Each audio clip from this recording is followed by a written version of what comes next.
Hello guys, so subong nga adlaw, upod naman gihapon kami ni bro. So kita nyo to guys, may mga farmers kita nga nagagarab. So nagayus magihapon sila subong sang manual nga pagarab kag after sina gina-treasure nila. So mostly nagapaharvester na ang aton mga farmer pero may ara pagid nga nagapagarab sa ila. So guys, so fuel time anay kami, nag-stop over kami diri sa dao. So good diretso na ang amon nga travel.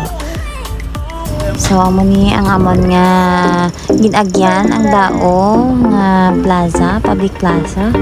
So amo nang ila simbahan kag diri man kami naga lagaw-lagaw upod si Marikyat kun hapon after naman mag-out.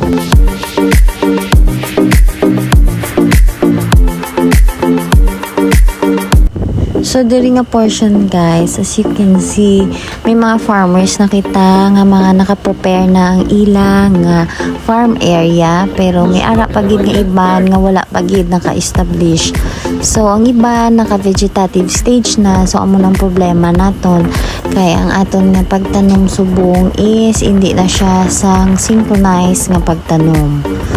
So nadamo ang mga farmers naton subong nga nagahingabot gid nga makatanom.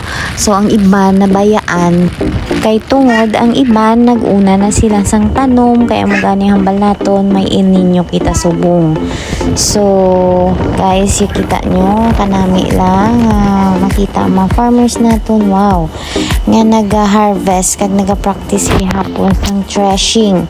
So ginagarab nila kag gina-treasure after.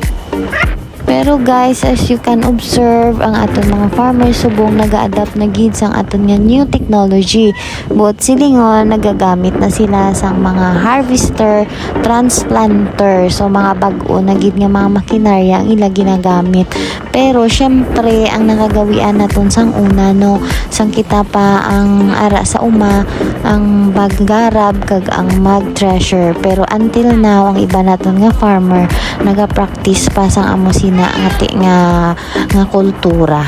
So madamo naman guys ang mga farmer cooperatives and association naton ang nakabaton sang mga machineries halin kay Filmek.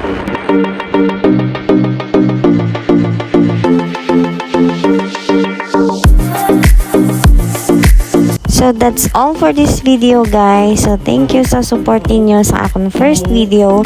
So please continue like, share, subscribe, kag support sa channel. Bye bye!